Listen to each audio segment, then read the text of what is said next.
If you are in the process of reclaiming your moral agency and autonomy, whether that's from a family system, religious community, a workplace, or any other environment, you've probably noticed something important.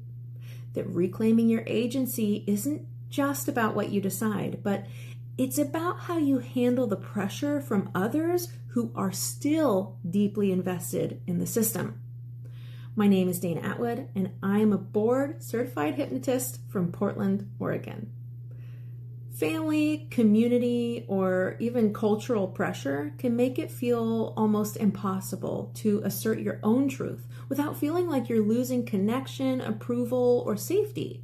So today we're going to talk about how to navigate that pressure gently and strategically without losing your inner truth or self-respect. We'll get right into it. Step 1, acknowledge the pressure without taking it personally. So first, let's start by naming the reality. When you begin to reclaim your agency, you'll likely face pressure.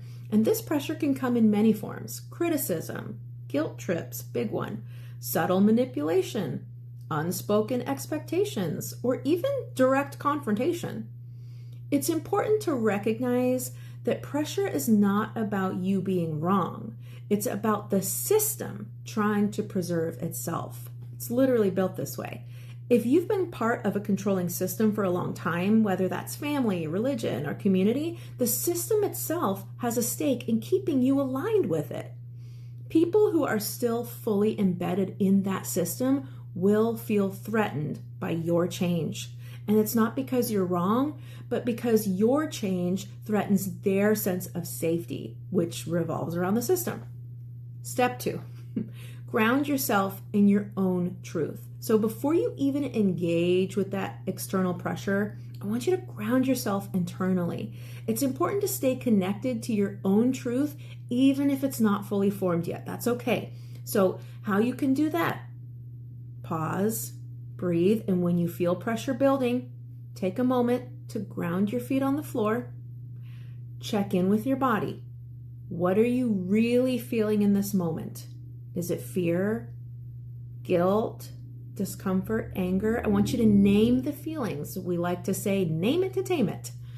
Remember your values. What are the things that matter most to you right now?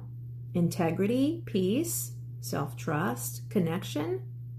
Reflect and check in with yourself. What do you believe? And even if you're not sure, what feels right in your body right now?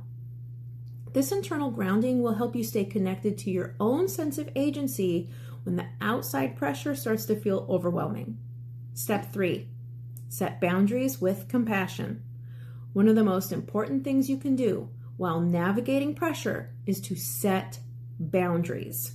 Setting boundaries doesn't mean just shutting everyone out, shutting people out. It means respecting your own needs while still maintaining respect for others. Here are some simple ways to set some compassionate boundaries. First of all, be clear and kind. Like, I understand that you care and I hear your concern, but I need to process this in my own way. Make sure you use I statements. I feel uncomfortable when we discuss this, or I need some time to think before I make any decisions. Keep it non-accusatory. Instead of saying something like, you're pressuring me, try saying, I feel overwhelmed when I'm asked to make a decision right now. And sometimes you just need to know when to walk away. If a conversation is getting too heated, it's okay to say, I'm going to step away for now, and we can talk about this later. Or maybe you can't talk about it later. I don't know. Remember, you don't have to explain your boundaries in a way that earns approval. You simply need to respect your own space. Step 4, anticipate and prepare for guilt or conflict. When you start asserting yourself, especially with family or community, guilt is often the first thing you'll feel. The people around you may try to guilt trip you into compliance. How could you question this? Do you know what this is doing to your mother? We've always done this together. You're abandoning us by not agreeing. You're being selfish. All those. This guilt is not your truth. It's a tool used to preserve the status quo. Here's the trick. Prepare for the guilt before it happens. When you know it's coming, it won't feel quite as overwhelming. You might say to yourself, it's okay for me to feel guilty while I assert my boundaries. Or I'm allowed to make choices that are aligned with my values, even if they're not popular with the group. Guilt doesn't mean you're doing something wrong. It means you're acting outside the familiar. And that's actually growth. Step 5, be honest, but don't over-explain yourself. If you're facing direct pressure to conform or defend your beliefs, it can feel like you need to provide an explanation or justification. But you don't. You don't. You can be honest without over-explaining or justifying. Honesty doesn't mean you have to share everything, just what feels authentic and when you feel like it. You might say things like, I'm still figuring this out and I need space to do that. Or you might say, I can't fully explain this right now, but it's important to me that I explore it on my own terms. You could also say, I know this is hard to understand, but I'm not ready to discuss it fully. If the person pushing you for an explanation doesn't respect your boundaries, you don't need to force them to understand. Your truth doesn't have to be understood by everyone. Step 6, remember, change doesn't have to be immediate. You don't have to change everything overnight to start reclaiming your agency.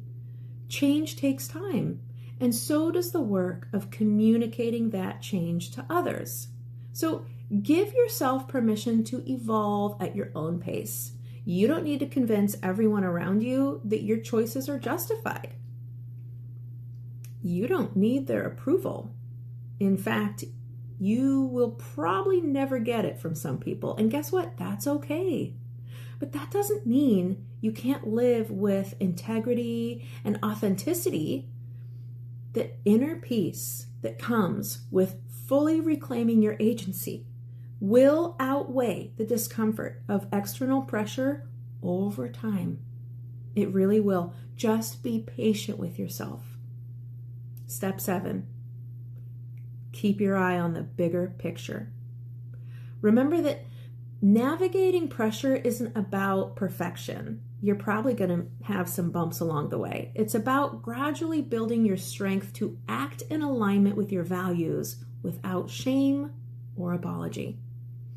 You're building self-trust every time you say no, every time you assert a boundary, every time you choose yourself in the face of pressure, and over time, this will become easier. As you reclaim your moral agency, you are not only changing your relationship with others, you are transforming how you relate to yourself. You're showing yourself that your truth matters even if others don't understand it immediately or maybe ever. I hope that helps someone. Navigating family or community pressure while reclaiming your moral agency is one of the hardest aspects of this journey, but it's also one of the most empowering. Keep at it. You don't have to answer to everyone. You don't need everyone's approval. You just need to stay aligned with your truth, one small step at a time. And remember, you're not alone in this. You're reclaiming something deeply important, not just for yourself, but for the people around you who will be inspired by your quiet strength. You are literally a living example just by simply figuring out what's best for you. I really wish you well on this journey. And if you'd like to schedule a consultation with me, visit atwoodhypnosis.com. And remember, you are enough right now, just the way you are.